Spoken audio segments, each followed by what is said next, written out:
Ekiikere no Munnya, The Frog and the Lizard by Tales from Uganda.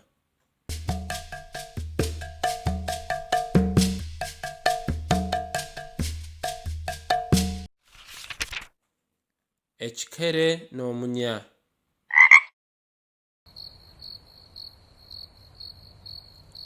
Awo olwatuuka. Omanyi ku lwaki ekikere tekirina mukira? Oba obadde omanyi ensonga ki lwaki omunnya gwina amatama manene? Ngenda kubuulira ekyaliwo. Munnange edda ennyo kumpi n'omugga Nalubaale, ekikere n'omunnya we byali bisula. Baali ba mikwano nnyo era ng'oluusi bajja ne basisinkana okunyumyamu n'okukola olugambo lwabwe. Wabula ab'emikwano bano ababiri baali baludde nga tebasisinkana. Ekikere kyali kibeera ku kazinga akamu kumpi n'ekidiba mu makkati g'ekidiba, ate omunnya gwali gubeera awo kumpi n'olubalama olw'ennyanja Nalubaale ku muti omunene. Munnange, omunnya ne gusalawo gukole ppate, era bwe gwakola ppate ne guyita mukwano gwagwo wa kikere. Ne gumugamba, bambi jangu ku ppate, nkoze ppate jangu, mikwano gyaffe emirala gyonna gijja kubeerayo. Ekikere ne kikkiriza. Ekikere kyasobola okujja ku ppate ya mukwano gwakyo, era bwe kituuka awo omunnya gwali gusula ku muti omuwanvu kumpi n'olubalama lw'ennyanja, ate kyo bambi nga kisobola kulinnya muti. Omunnya ne gukkirira wansi ne gumugamba, kaakati engeri gy'otasobola kulinnya muti, ngenda kusibamu omuguwa ku mukira gwo nkusike waggulu. Ne bakkiriziganya.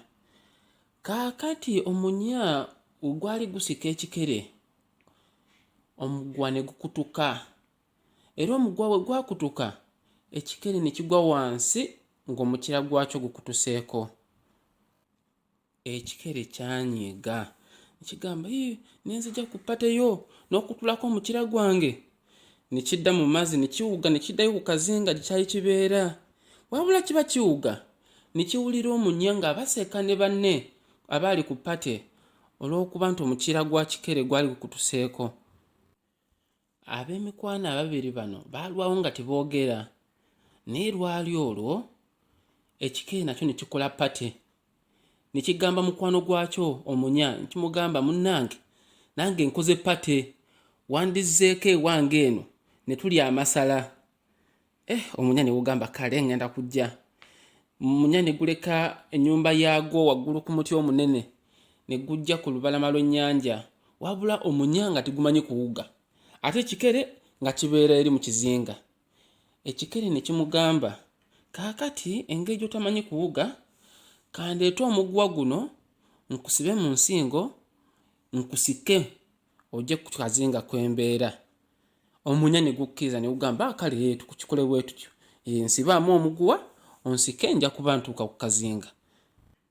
Munnange, ekikere nga kitandika okusika omunnya, era omunnya guba gutuuka mu nnyanja Nalubaale, omunnya ne gutandika okubbira nga bwe gunywa amazzi, bwe guleekaana, munyambe munyambe. Wabula ekikere nakyo kyali eri ku lubalama nga kiseka ku kazinga gye kyali kiri. Omunnya ne gulwana nnyo ne guwuga ne guddayo ku kazinga ku nnyumba yaagwo gye gwali gubeera. Ne gutuuka awo ne gwesumulamu omuguwa nga matama gagezze, nga teguli kussa bulungi, nga munyiivu.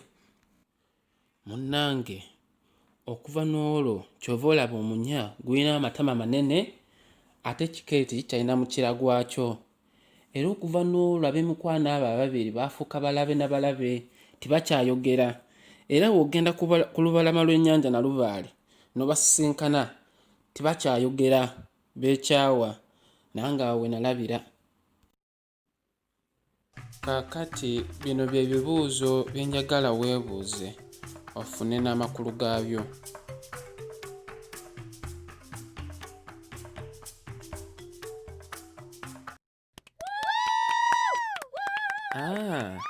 Mwayagala mbasomere mu Luzungu kati? The Frog and the Lizard.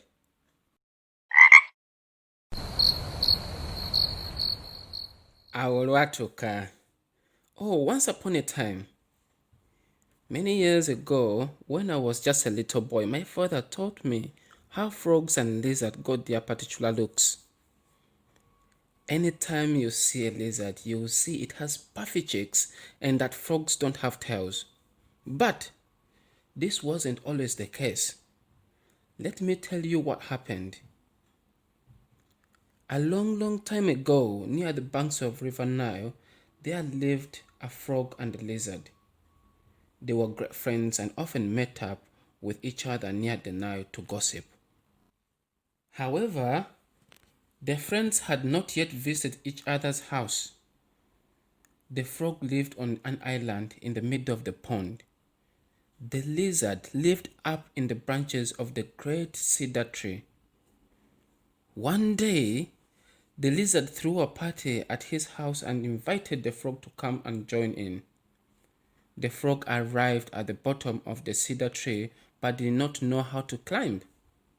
He had webby feet, but they could not stick to the back of the cedar tree.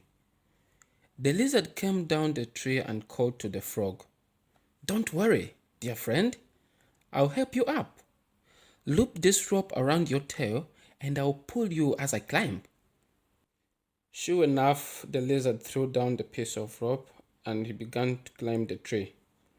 The frog had knotted the rope in a good way and started to feel the rope tugging him up. The lizard gave a great tug as he climbed the tree, and all of a sudden the rope snapped. It bounced back up the tree without the frog attached. As the lizard turned around, he saw the frog flying to the ground without his tail, which had snapped off and was still attached to the rope. The frog was furious that the lizard had snapped off his tail, and he swam back to his island.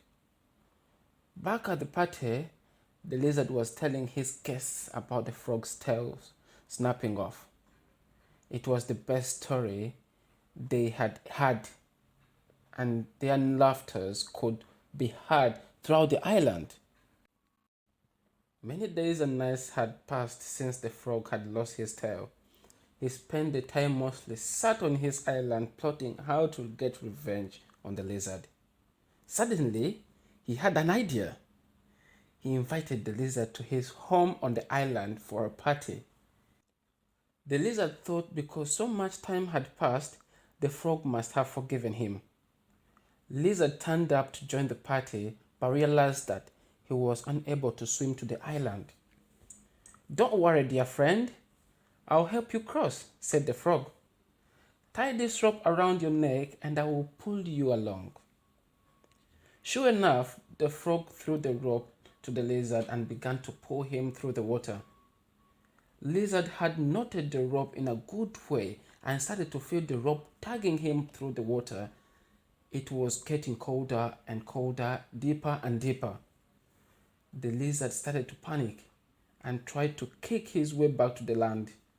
But the frog gave a great tug towards the island, and all of a sudden, snap! The rope snapped in two. The lizard scrambled back to the island to catch his breath.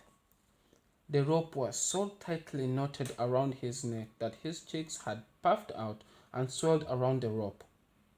He looked back at the island and could see Frog laughing at him and his puffy cheeks.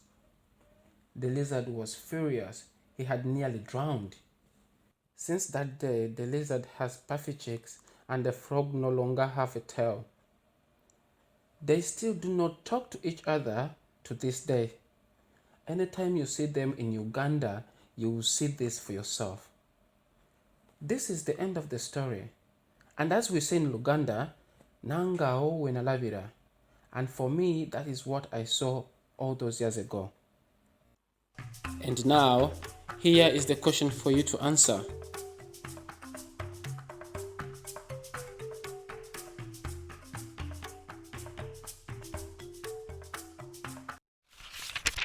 Let's go to bed now.